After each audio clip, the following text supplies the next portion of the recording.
Anonyme, ce malaise est amplifié par un manque criant de solidarité sociale et l'impact des technologies qui isolent de plus en plus. Ces taureaux de Dérès nourrit des maux plus visibles. La violence, les délinquances, expression d'une race impuissante.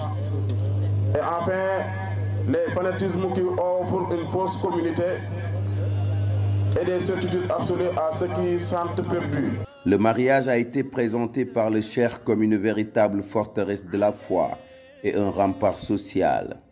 L'éducation, elle, demeure la clé de l'avenir, telle qu'enseignée par les grands érudits sénégalais comme Cheikh Ahmadou Bamba, El Hadji Malick Sy, Cheikh Ibrahima Niass, entre autres. L'islam offre la solution noble et sainte du mariage. C'est une recommandation divine et une sunna prophétique puissante.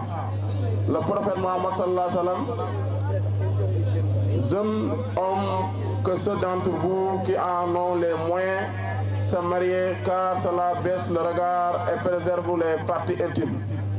Celui qui ne le peut pas, qu'il jeûne, car le jeûne est pour lui une protection. Al-Bukhari Muslim.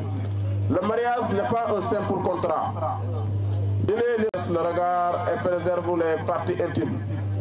Celui qui ne le peut pas, qu'il jeûne, car le jeûne est pour lui une protection.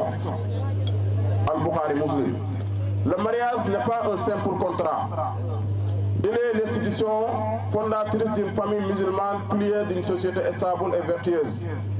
Œuvrer à la facilité pour tout est un acte de foi collectif.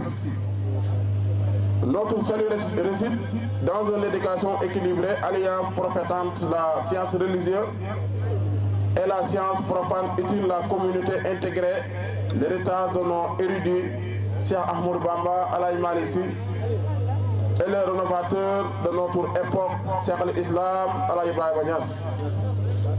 Dans le cursus national n'est pas un rempli édientaire, mais un engrais essentiel. Ces gens sont des phares qui nous guident vers la compréhension de notre religion et du monde. Allah élèvera un degré ceux d'entre vous qui auront cru et qui auront écu des connaissances. La foi n'est pas une abstraction. Elle se concrétise par des actions. Le sermon du cheikh a aussi insisté sur l'engagement social, renforcer nos hôpitaux, notamment celui qui porte le nom de Cheikh Ibrahima Niass, et mettre en œuvre un programme d'assainissement ambitieux sont des actes de charité, sadaqa collectif et répondre l'injection prophétique de soulager la détresse de nos frères qui sont en Kaolack.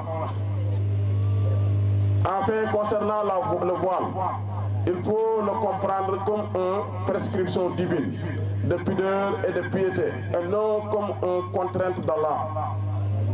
Chers fidèles, chers frères et sœurs, suivons la voie de l'islam, suivons les enseignements du prophète Mohammed sallallahu alayhi wa sallam. Qu'Allah nous accorde sa guidance, nous préserve de toute déviance et nous unisse dans l'amour de lui et de son message de Mohammed sallallahu alayhi wa sallam. Enfin, le voile a été rappelé comme une prescription divine, signe de pudeur et de dignité pour la femme croyante. Sous la conduite de Cheikh Baye Cissé, la voix de la Faïda Tijaniya s'affirme ici, à Madinatul Baraka, à Kaolack, comme une école de ferveur, de sincérité et d'action. Le Maoulid y résonne comme un appel à suivre le noble exemple du prophète Mohammed, paix et salut sur lui, dans la foi et dans l'action.